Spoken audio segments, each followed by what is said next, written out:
Guys, welcome to ISC 11 and 12 by Unacademy. I am Preksha Jain और आज हम पढ़ने वाले हैं इंग्लिश लैंग्वेज सेक्शन का प्रपोजल राइटिंग।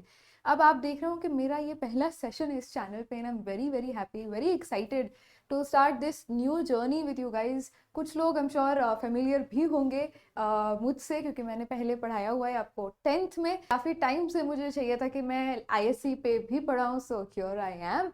एंड आज प्रपोजल राइटिंग जो कि बहुत इंपॉर्टेंट सेक्शन है and this is again applicable for both ISC 11 and 12। Helpful tips भी यहाँ पे दे रखी है। इसके बाद आपको कहीं और देखने दिखाने की जरूरत नहीं, कोई कंफ्यूजन नहीं रहेगा, ठीक है। जो मैंने इसका प्रिस्क्राइब फॉर्मेट है, काउंसिल का जो ऑफिशियल फॉर्मेट है, उसी तरह से मैंने इसको पूरा बनाया है। एंड चलो आगे डिस्कस भी कर लेते हैं फटाफट से। As always I keep this session also as crisp as possible. जितना वैल्यू एडिशन मिले कम टाइम में उतना अच्छा रहता है, ठीक है। चलो, अब आपको पता है कि 10 मार्क्स का आता है प्रपोजल राइटिंग। जो 12th में आएगी उनको ऑफकोर्स 11th की वजह से पता होगा कि 10 मार्क्स का आता है। जो 11th स्टार्ट किए हैं उनके लिए proposal writing is a new introduction, तो ध्यान देना थोड़ा सा। 10 मार्क्स का आता है, बहुत ही मतलब लो हैंगिंग फ्रूट है आपके लिए, जिसे कहते हैं ना रोकड़ा मार्क्स। तो आपने बस कुछ कुछ चीज़ें फॉलो कर ली और आपको ये 10 मार्क आपके लैंग्वेज के पेपर के पक्के हो जाते हैं। प्रिस्क्राइब फॉर्मेट अगेन मैंने बताया CISC की वेबसाइट पे भी दे रखा है, मैं उसी हिसाब से आपको बताऊंगी। कोई टेक्स्ट, अब ये चीज़ थोड़ी है कि जो टेक्स्ट बुक होती है वो डिफरेंट डिफरेंट पब्लिकेशंस की बेटा, तो वहाँ पे अलग अलग चीज़ें दे रखी है, ठीक है। हम जो काउंसिल ने बोला है उसको फॉलो करेंगे ताकि हमारे मार्क्स तो वहाँ से पक्के हो, ठीक है। दूसरी चीज़ की आपको थोड़ी सी डिटेल्स भी बताती हूँ कि किस तरह से स्टार्ट करना है। मैं कुछ कुछ छोटी मिस्टेक्स होती है जो आप लोग कर देते हो और वहाँ से क्या है, आधा एक मार्क कट हो जाता है या एकदम एग्जामिनर सेटिस्फाइड नहीं होता। तो ये चीज़ को भी हम आज एकदम क्लियर करके चलते हैं, ठीक है। उसके बाद आ जाते हैं हम, देखो ये चीज़ जो है ना, ये एग्जैक्ट वर्ड टू वर्ड आपकी जो काउंसिल ने दे रखी है वो है, ठीक है। तो यहाँ पे कोई डिबेट नहीं होना चाहिए कि मेरी क्लास टीचर ने तो या मेरी इंग्लिश टीचर ने ऐसा करवाया स्कूल में। Everything is from the council itself, ठीक है। आप इसको पढ़ लीजिए, हम एक एग्जाम्पल के थ्रू समझेंगे। थोड़ा कंजेस्टेड दिख सकता है लेकिन मैं आपको बता देती हूँ, यहाँ पे ही है। And you can always come back to these. मैं यहाँ पे थोड़ी साइड हो जाती हूँ। You can always read these because this is the prescribe format that the council expects you to write in, ठीक है। अब देखते हैं, थोड़ा सा कंजेस्टेड लगेगा लेकिन मैं आपको एक एक चीज़ इसी पे समझाना चाहती थी, मैं दूसरे पेज पे नहीं जाती थी। I have the limitation of space on this board. लेकिन इमेजिन करना कि ये आपका ये जो बॉक्स है वो आपका पेज है एंड कुछ चीज़ें मैंने यहाँ लिखी है वो ऑब्वियसली नीचे आएगी, ठीक है। तो क्वेश्चन मान लीजिए उदाहरण के तौर पे, as an example, sports department is planning to introduce self defence classes for girls, ठीक है। आपके स्कूल में कोई स्पोर्ट्स डिपार्टमेंट है, वहाँ पे हम सेल्फ डिफेंस क्लासेस लड़कियों के लिए ऑर्गेनाइज करवाना चाहते हैं। You're the head girl, head boy. You have to draft a proposal outlining how it can be implemented, the resources required, and its usefulness. Mostly council आपको क्वेश्चन में ही expected चीज़ें क्या हैं वो लिख के देता है, इसलिए मैं हमेशा कहती हूँ हर एक पार्ट इस क्वेश्चन का आपको अटेम्प्ट करना है, ठीक है। क्योंकि ये चीज़ 10th में बहुत लोग गलती करते हैं। तो लास्ट का पार्ट है यूजफुलनेस, वो भूल जाएंगे। यहाँ पे जो चीज़ें लिखी है रिसोर्सेज रिक्वायर्ड, वो भूल जाएंगे। तो इस चीज़ को प्लीज़ ध्यान रखना, जितनी भी चीज़ें हैं there hints are always given in the question itself. अब देखो, टाइटल जब हमको लिखना है, टाइटल हमेशा हमेशा टाइटल या फिर हेडिंग बोलते हैं, ठीक है। हेडिंग हमेशा कैपिटल लेटर्स में रहेगी, पहली बात ये। दूसरी चीज़, वो क्वेश्चन में ही लिखी होती है, तो मैंने क्या लिखा है, प्रपोजल टू, ठीक है। प्रपोजल टू लिखना है। बहुत लोग प्रपोजल फॉर लिख देते हैं, यहाँ पे a and the proposal, a proposal लिख देते हैं। कुछ नहीं करना, you have to start with proposal, ठीक है। Proposal to introduce self defence classes, capital letters, centrally aligned और 5 to 6 वर्ड्स। अब यहाँ पे मैं गर्ल्स लिख देती तो बहुत लंबा हो जाता, ठीक है। You have to also understand कि टाइटल में the beauty is you have to write it short and crisp. बाकी गर्ल्स वर्ल्स का तो हम यहाँ पे आगे लिखेंगे कि गर्ल्स के लिए, तो यहाँ पे सिर्फ proposal to introduce self defence classes, ठीक है। Short and sweet title. अब इसके बाद आ जाते हैं हम एक लाइन छोड़ के इंट्रोडक्शन। अब ये है आपका लेफ्ट लाइन और यहाँ पे हम नहीं लिख रहे हैं कि टाइटल क्या है और कोलन करके फिर हम लिख रहे हैं, ठीक है। टाइटल डायरेक्टली लिखना है, लेकिन उसके बाद जितने भी है, मैं पेन का कलर चेंज कर देती हूँ। इसके बाद जितने भी है इंट्रोडक्शन, ऑब्जेक्टिव्स, मेजर्स, ये आपको पेपर पे भी एज इट इज लिखने भी हैं, ठीक है। लिखना है, कंटेंट तो है ही उसका आगे, but words also have to be mentioned as it is in your answer paper, ठीक है। तो इंट्रोडक्शन हमने देखा है, देखो introduction again maximum 1 or 2 lines. मैं कहूँगी कि मैक्सिमम 1 लाइन का लिख दो एक अच्छा proper sentence. We propose to, you have to start with we propose to introduce. Again यही चीज़ वापस हम लिख रहे हैं, इसमें बदलता क्या है, एक तो पूरा सेंटेंस फॉर्मेट लिखे गए, ठीक है। We propose to introduce. उसके बाद मैंने यहाँ पे लिखा है सेल्फ डिफेंस, यहाँ पे डॉट डॉट डॉट किया क्योंकि मेरे पास स्पेस नहीं था। Self defence classes for girls for their physical and mental preparedness in crisis situation. ठीक है, तो थोड़ा सा पर्पस, बहुत ही शॉर्ट एंड क्रिस्प में आप उसका पर्पस भी लिख दोगे कि हम क्यों करवाना चाह रहे हैं। ये आपका इंट्रोडक्शन हो गया एक लाइन में। पहले तो वी प्रपोज पूरी चीज और उसके बाद क्यों, तो पर्पस भी 7 से 8 वर्ड्स में पर्पस लिख दिया, एक ही लाइन में ये लिखना है, ठीक है, एक सेंटेंस में। उसके बाद लाइन छोड़ के आप आएगा आपका ऑब्जेक्टिव्स।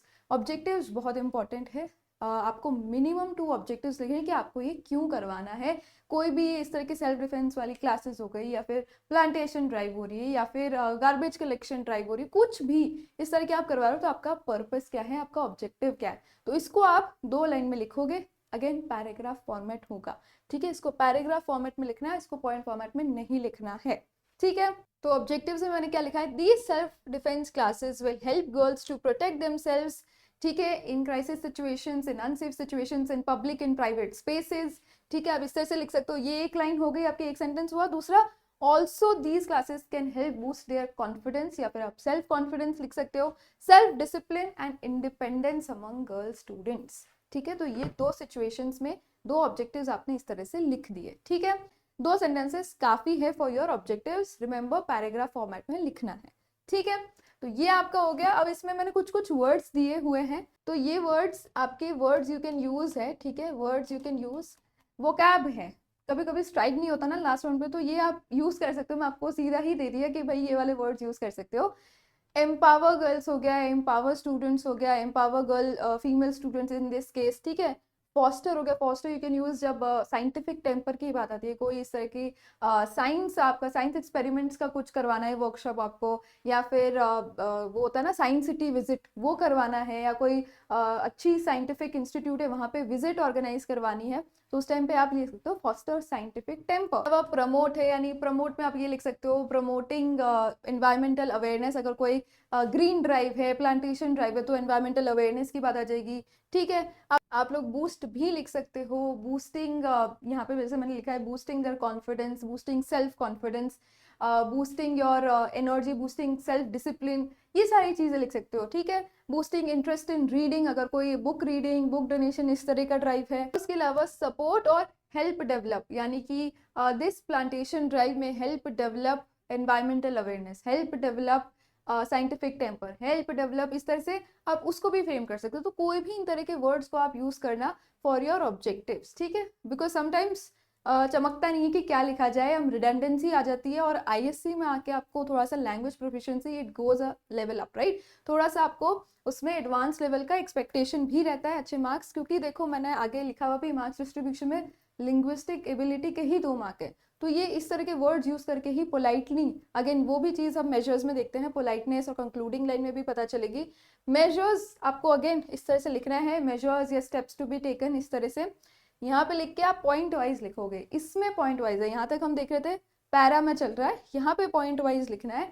अगेन आप इसमें एस्टेरिस्क मार्क्स भी यूज कर सकते हो मार्क, या फिर पॉइंट में आप एरो मार्क भी यूज कर सकते हो, आप डॉट्स भी लगा सकते हो, कुछ भी कर सकते हो, ठीक है। पॉइंट्स के लिए anything is preferred, make sure it is neat, ठीक है। और लाइन छोड़ छोड़ के एक एक पॉइंट लिखना है, मैं बेसिक्स आपको चीजें बता रही हूँ, ओके।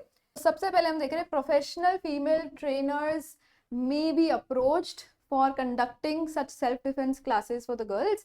तो आप क्या देख रहे हो, मैंने लिखा है मे बी, यहाँ पे आपको विल भी नहीं लिखना है, मे बी लिखना है, हर चीज में मे बी, ठीक है। यहाँ पे मैंने लिखा है the classes may be conducted twice a week after school hours, उसके बाद आप आपका स्कूल आवर्स देख सकते हो, वो 3 to 4 PM, ठीक है। तो वो आप स्पेसिफाई कर दो टाइम क्या है। So basically what I am doing is who will be attending, ठीक है, and who will be conducting these classes, when will these classes be conducted, तो हमने वो देखा twice a week, और इस तरह से जितनी डिटेल्स दोगे, इसलिए मैंने कहा था डिटेल ओरिएंटेड, अपने आप को सिचुएशन में रख के सोचना कि कितनी कितनी चीजें चाहिए, कि क्या क्या डिटेल्स प्रोवाइड करनी जरूरी है, ठीक है।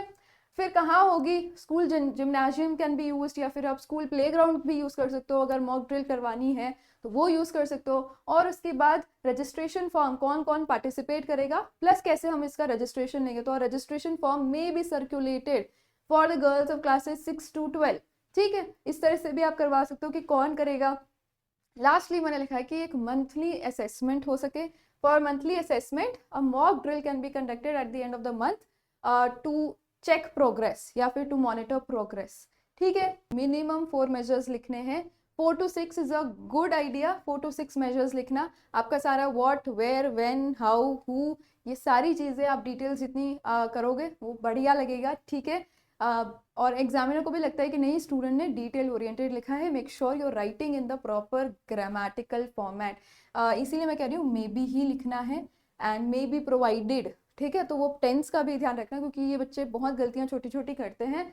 उसके बाद आता है last concluding line. Again paragraph format में एक लाइन में आपको कंक्लूजन देना है, पोलाइटली देना है। तो मैंने यहाँ पे आपको कुछ ऑप्शंस दिए हैं। We await your positive response, या फिर we anticipate your positive response, या फिर we humbly request for a timely approval in the interest for ensuring safety and wellbeing of our girl students.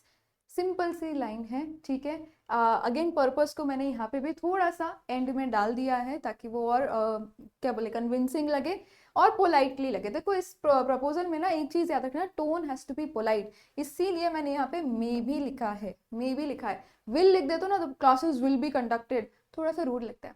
So always say may be, मैं एक prospect आपको दे रही हूँ। ठीक है, तो ये चीज आपको इस तरह से लिखनी है। यहाँ पे आई होप कोई भी डाउट नहीं है, मैंने आपको कुछ कुछ इस तरह के वर्ड्स भी दे दिए ताकि यहाँ भी अगर आप अटक जाओ तो आप इस चीज को यूज कर सकते हो। कुछ चीजें मैंने वापस यहाँ पे सम अप कर दी और वहां पे मैंने आपको मार्क्स डिस्ट्रीब्यूशन दिया है। ठीक है, ये मार्क्स डिस्ट्रीब्यूशन है कि आपको किस तरह से मार्किंग स्कीम रहती है एग्जामिनर की जब ISC 12th बोर्ड आएंगे तब, एंड टीचर्स भी आई एम श्योर इसी तरह से करती है स्कूल की। तो यहाँ पे आपका बेसिक टाइटल आएगा, centrally aligned capital letters 5 to 6 words from the topic itself. ठीक है, ये मैंने क्वेश्चन दिया है, मैं आपको अभी बताती हूँ क्यों दिया है। यहाँ पे इंट्रोडक्शन आएगा, इंट्रोडक्शन आपको लिखना है बकायदा, इंट्रोडक्शन 1 या 2 लाइंस मैक्सिमम। ठीक है, इसमें भी अगेन आप इसको यूज करोगे और शॉर्ट में पर्पस बता दोगे, थोड़ा सा पर्पस जैसे मैंने पहले बताया था। फिर आप ऑब्जेक्टिव्स लिखोगे, again paragraph format, minimum 2 objectives लिखने हैं। 2 तरह से पहलुओं में सोचने की कोशिश करना, आराम से मिल जाएंगे आपको। वर्ड्स भी बताए थे, foster, imbibe, support, help, develop. ठीक है, फिर आपको मेजर्स लिखने हैं, ये पॉइंट वाइज में रहेंगे, 4 to 5 पॉइंट्स लिखने हैं आपको। उसके बाद लास्ट एक कंक्लूडिंग लाइन देनी है। बस हो गया, आपका काम हो गया। ठीक है, अब इसमें कुछ कंफ्यूजन ये है कि लास्ट में सिग्नेचर देना है या नहीं, यानी कि मिस प्रेक्षा जैन लिख रही हूँ मैं और यहाँ पे हेड गर्ल लिखूँ। ठीक है, हेड गर्ल लिखूँ, तो ये करना है या नहीं, ये कंफ्यूजन रहता है आफ्टर दिस कंक्लूडिंग लाइन। अब देखो इसमें काउंसिल ने जो प्रिस्क्राइब फॉर्मेट है उसमें तो ये नहीं दे रखा। ठीक है, मार्किंग स्कीम में भी आप देखोगे कहीं भी सिग्नेचर का मार्किंग अलग से नहीं है। तो ये चीज मैं ऑप्शनल समझती हूँ, या तो दे दो या ना दो। मैं कहूंगी कि मत दो, क्योंकि ऑफिशियली तो कुछ बोला ही नहीं है उन लोगों ने। If they have not touched upon this, let's avoid this, क्योंकि एक वो भी होता है ना कि यू रिवीलिंग योर आइडेंटिटी, और बोर्ड्स में ये थोड़ा सा फिशी लगता है। तो मैं कहूंगी कि मत करो। ठीक है, मत करो इज माई एडवाइस। पर अगर स्कूल में बोला जा रहा है, बहुत कॉन्फिडेंस से बोला जा रहा है, up to you. I don't think इसके करने से मार्क्स कटेंगे, बट ज्यादा लिखोगे तो ज्यादा गुंजाइश हो जाती है कहीं आधा मार्क कट ना जाए। ठीक है, तो ये वाली चीज पूरी है। मार्किंग स्कीम में देखो, लिंग्विस्टिक एबिलिटी जितना पोलाइटली लिखोगे, ग्रामर जितनी सही रहेगी, स्पेलिंग एरर्स नहीं रहेंगे, बेसिक आपने अच्छे से इसको डिटेल में अच्छे अच्छे वर्ड्स यूज करके अच्छी डिटेल्स दी है, नेसेसरी डिटेल्स दी है, वो चीजें हेल्प करेंगी। ठीक है, तो लिंग्विस्टिक एबिलिटी के अपने आप में 2 मार्क्स है। सबसे ज्यादा मार्क देखो इंट्रो के भी 2 मार्क है, ऑब्जेक्टिव के भी 2 मार्क है। ये तो बहुत सिंपल है, अगेन मैं कह रही हूँ रोकड़ा मार्क्स दे रही है। उसके अलावा मेजर्स के 4 मार्क है, यानी एक एक पॉइंट अगर आप लिख रहे हो तो उसका एक एक मार्क है। ठीक है, इसीलिए मैं कह रही हूँ कि कम से कम 4 से 5 में, कम से कम क्या 4 तो लिखने ही है, 5 से 6 आप लिख लो, सेफर साइड। जितनी डिटेल्स आप दोगे उतना अच्छा लगेगा, लेकिन लंबे लंबे लंबे पॉइंट्स मत लिखना कि पॉइंट अपने आप में पैराग्राफ लगे। Keep it short and crisp, but make sure कि सिंटैक्स सही है, ग्रामर सही है, वो सारी चीज़ों का ध्यान रखोगे। आपके 10 मार्क यहाँ आपके पूरे निश्चित हो जाएंगे, पक्के हो जाएंगे। ठीक है, अब मुझे कमेंट्स में जरूर ये बताओगे। क्वेश्चन देखो यहाँ पे, draft a proposal for starting a composting system in your school to manage biodegradable waste, include objective, requirement and benefit. सिर्फ और सिर्फ कमेंट से मुझे बता दो मेजर्स क्या रखोगे इसमें। मेजर्स सेक्शन में अगर यही टॉपिक एग्जाम में आ गया तो मेजर्स क्या क्या रहोगे। 4 मेजर्स आप अपने वर्ड्स में शॉर्ट में भी लिख सकते हो, लेकिन मुझे चाहिए कि आप ब्रेनस्टॉर्म किस तरह से कर पा रहे हो। ठीक है, चीज में जो अच्छा से लिखेगा मैं हर कमेंट को हार्ट दे दूंगी। ठीक है, so I will be reading and waiting for your comments. उसके अलावा कोई भी डाउट हो तो कमेंट में लिख देना। नेक्स्ट सेशन आपको किस पे चाहिए, क्या हेल्पफुल लगेगा, again put those in the comments. And I hope this session was helpful to you. I'll see you very soon in the next session. Till then, keep learning, be kind. Thank you.